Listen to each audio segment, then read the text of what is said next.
이번 금융 규제 프레임은 단순합니다. 국토를 둘로 나누고 한쪽만 때립니다. 수도권 대 비수도권. 안녕하세요. 월치부입니다. 새 판을 짜는 건 위험합니다. 시간도 없고 반발도 큽니다. 그래서 선택하는 방식은 늘 같습니다. 기존 판 위에 규제를 덧칠합니다. 그리고 지금 나오는 흐름을 보면 다주택자 대출 만기 연장 제한은 수도권 아파트 담보대출에 한정되는 방향으로 보입니다. 핀셋이라고 부르지만 실제로는 표적 지정에 가깝습니다. 조건은 4가지입니다. 수도권, 아파트, 다주택자, 임대사업자 등록. 이 4가지가 동시에 걸리면 연장 불가라는 낙인이 찍힙니다. 그런데 여기서부터가 진짜 중요합니다. 대부분 사람들은 만기 연장 막아봤자 대출이 장기인데 뭐가 그렇게 큰일이야 이렇게 생각합니다. 맞습니다. 가계대출은 장기입니다. 만기 10년, 20년. 연장을 막아도 당장 내일 무너지는 느낌은 아닙니다. 정책이 무서운 이유는 충격이 즉시 폭발이 아니라 서서히 질식으로 오기 때문입니다. 지금부터는 실제로 시장에 어떤 압박이 생기는지 그 메커니즘을 아주 현실적으로 말씀드리겠습니다. 첫 번째, 만기 연장 제한은 단순히 연장 안 됩니다로 끝나는 문제가 아닙니다. 만기 연장을 못 한다는 건 대출에 숨구멍을 막는 겁니다. 숨구멍이 막히면 사람들은 리파이낸싱, 그러니까 갈아타기를 시도합니다. 그런데 여기서 두 번째 압박이 바로 등장합니다. 리파이낸싱은 새 대출로 잡힙니다. 새 대출이면 뭐가 따라오죠? DSR입니다. DSR은 아주 간단하게 말하면 이겁니다. 당신의 소득이 당신의 부채를 감당할 자격이 있는지를 국가가 다시 심사하겠다는 거예요. 문제는 금리 환경이 조금만 불리해져도 혹은 기존보다 조건이 조금만 빡빡해져도 리파이낸싱 자체가 막힐 수 있다는 겁니다. 이때 사람들은 선택지가 없습니다. 연장을 못하고 갈아타기도 못하면 남는 건 하나입니다. 현금으로 상환하거나 매도하거나. 여기서 시장의 압박이 시작됩니다. 매도를 유도하는 압박.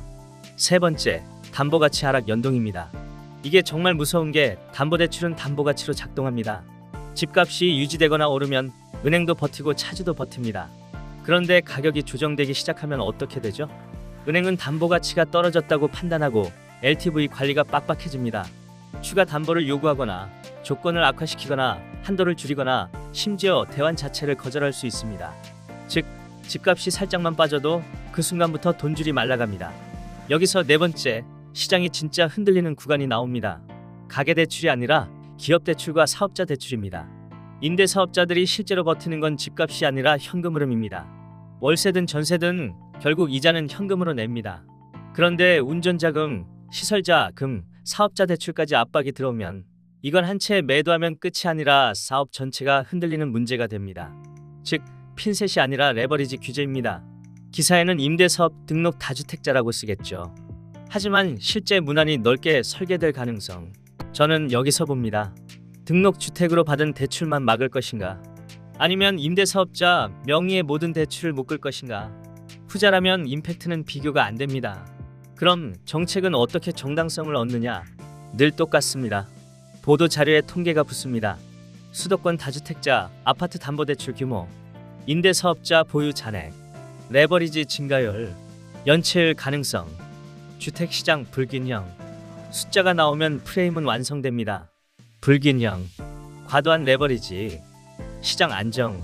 정책은 그렇게 정당성을 얻습니다. 그런데 저는 계속 마음에 걸리는 게 있습니다. 없는 적을 만들어서 집중 포화를 가하는 방식. 다주택자를 정리하면 그 다음은 누구일까요? 여기서 두 번째 축으로 넘어가겠습니다. 핀셋에서 확대, 일반화로 가는 전형적인 정책 수순. 정책은 원래 단계적으로 갑니다. 1단계, 핀셋. 사회적 반발이 적은 소수 집단을 먼저 잡습니다. 대중이 쉽게 미워할 수 있는 대상. 상징성이 있고 정치적 명분이 쉬운 대상. 2단계, 확대. 처음에는 특정 조건을 붙이죠. 수도권만, 아파트만, 다주택자만, 임대사업자만. 그런데 얼마 지나면 문구가 이렇게 변합니다. 유사 사례까지 포함, 편법 차단, 사각지대 해소, 실효성 강화. 이 네 단어가 나오면 확대의 국면입니다. 3단계, 일반화. 이 단계가 되면 이제 말이 바뀝니다. 시장 전반의 안정, 모든 차주의 건전성, 거시 건전성 정책, 시스템 리스크 관리. 이때부터는 특정 집단만의 문제가 아니게 됩니다. 정책의 적용 범위가 넓어집니다. 결국 핀셋은 출발점일 뿐입니다.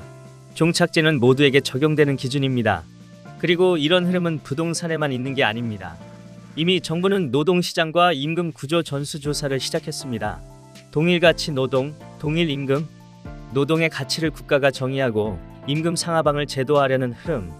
여기서 핵심은 딱 하나입니다. 기준을 누가 정하느냐. 임금이 표준화되면 그 틀 밖의 소득은 어떻게 보일까요? 근로소득 외 기타소득, 자산소득, 임대소득, 공정이라는 잣대가 다음 타겟을 정하는 기준이 될 수 있습니다. 양도세 중과가 다주택자를 향했듯 언젠가 다소득자 소득세 중과라는 이름으로 확장되지 않는다고 누가 단정할 수 있겠습니까?